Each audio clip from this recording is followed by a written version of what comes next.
stuck in survival mode. When we were children, everything was innocent for us. How we played, how we interacted.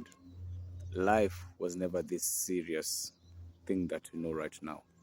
We were just children being children, believing that the world is one beautiful place that we can play, enjoy, and embrace life for what it's worth. But sadly, as we grew, some of our innocence was stripped away, whether physically, whether sexually, whether mentally, whether emotionally. And then life takes you with all these different experiences. Some children ended up becoming adults when they're still children. Others children learned to just hide under the shadows because the people who are meant or were meant to protect them were part of the problem, whether they were the masters under the bed or the enablers of the masters under the bed, or they were just there doing nothing, saying nothing. Doesn't bother them, not their problem. And as you grow in life, it gets even tougher, whether you're getting a career or a relationship or they're part of a community. The monsters never disappear. They just come in different shapes. And trust is something that is eroded faster by the day. And sadly, because of that, we end up in survival mode. We never live to enjoy life, not the fresh air, not the trees, not the birds singing, not the bees humming. No, we're stuck. We're looking over our shoulders. Everything can go sideways. And that's the most sad part of life, because in all that, time keeps moving. It won't stop because we're scared. It won't stop because we are worried. It won't stop. Life will still continue. Is there hope? Sure, there is. But it takes us as individuals to look from within, identify the places and sources of where all this pain emanated from. Being open-minded that there are times that we'll need to be vulnerable in spaces that we feel comfortable. Sometimes, sadly, the monsters are found in the places of safety, even in groups. For example, if you are in a narcissistic situation and you survive, you might find yourself in a group, whether digital or whether physical, whereby you feel your safe space and people will open up. Sadly, not knowing that in that safe space, there's a new monster lurking, looking for the new prey. And sometimes that's the saddest part of life. By the time you reach to a point you're very self-aware, whether your yes is yes, your no is no. There are many unwritten scars, so many scars hidden in your body that no one can see, nor can they comprehend. And such is life. We didn't wake up and choose that life. Life has a way to choose us to make us victorious through the survival. But you don't need to survive, yes. You might hide it in your work and say, I'm going to be a workaholic. I'll work and work and work and work and get it. Because someone once told you you're not good enough. And so you work until you burn out. But that doesn't solve the problem. So others decide, I'm going to have a child, whether I'll get married or whether I'll find a way to have a seed inside me. At the end of the day, that still doesn't solve the problem, because the child comes with their own mind, their own thinking, and their own dreams. And some will want to know, where is the person behind the seed? So again, doesn't really solve the problem, does it? Some will decide, I'll have multiple relationships because one person cheated so hard. I deserve better. You forget that these multiple relationships, each one of them is a person with an identity, with hope. So what you end up doing, you break more hearts, and if you're sexually active, you may end up even getting more diseases. Does it really solve the root cause of the problem? No, it doesn't. Someone will say, maybe if I drink more, I'll get better. It will take away. But many never understand that no matter how much alcohol you take, doesn't make you forget the pain.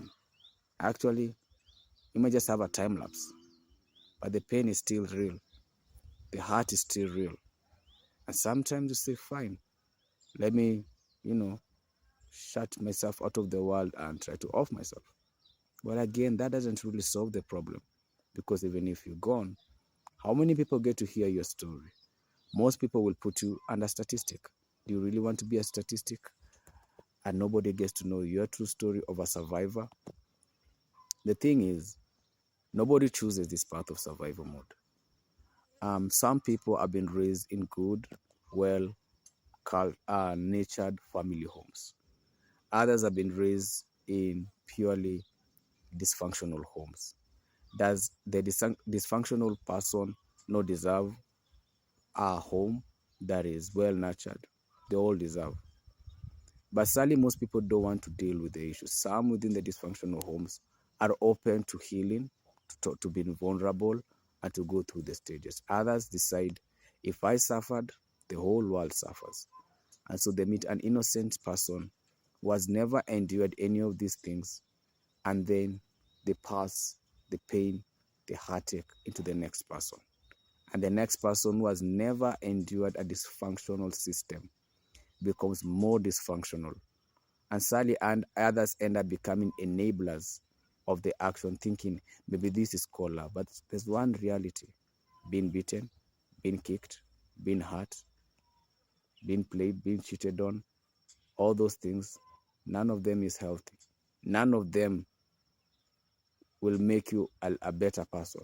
They only drain you, hurt you, break you, destroy you, and they're not. You become another statistic. No matter how much work or businesses we may run, thinking maybe this is the better option, as long as we never deal with the root cause of the problem within our clientele, someone may trigger something, utter a word. You know what? It will open that wound. It's until we are open and acknowledging a wound, we have a wound. And the only way to deal with this wound is to face it. Now, facing Goliath, you may not have the right stones to throw at Goliath, but you may have the right mindset. One, you change your level of playing field. If they are on the ground, you raise your battlefield. An eagle, for it to destabilize a snake, it has to raise a snake to greater heights. At that point, the snake is at the mercy of the eagle. So sometimes, or most times, to be able to handle most of these issues, you have to raise your level of playing field. Your height has to change. Whatever your height may be, our heights are different. Our heights could be how we consume, how we use our content or what we consume, the conversations we allow. Those matter, because at the end of the day, if you're from a traumatic situation and then you digest information or content that is harmful, I'm sorry to say, you will be the monster, and there will be a victim who will have lines of victims and will never resolve the problem of the monster.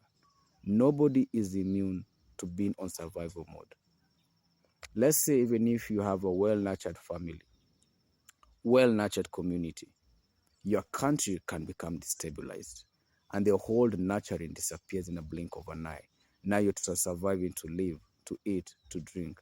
I know the most scary thing about people when they're in survival mode, they'll do anything to survive. It's what they will do to survive that makes it very scary. So yes, even if you're in or everything is well put together, your country could end up in a war with another country, or your community could end up with a war with another community. Then that fabric you had is gone. That love is gone. Everything is gone. Does that then mean you become like the monsters who took everything from you? No. First thing, figure out the root cause. Be open-minded. Take your steps. Set your boundaries. Forgive yourself. Because many times we never forgive ourselves. We bear the pain. We say, if I could, what if you couldn't? What if you couldn't save the situation? What if you couldn't do anything about it? What if you couldn't? Don't hurt yourself. Don't drown yourself with alcohol and some type of cancerous applications you put on your body. Doesn't change. Love yourself enough to know, hey, I don't have it figured out, but I'm open-minded to taking the baby steps till I get there. I pray and hope we all find our way out of this survival mode. May God help us all.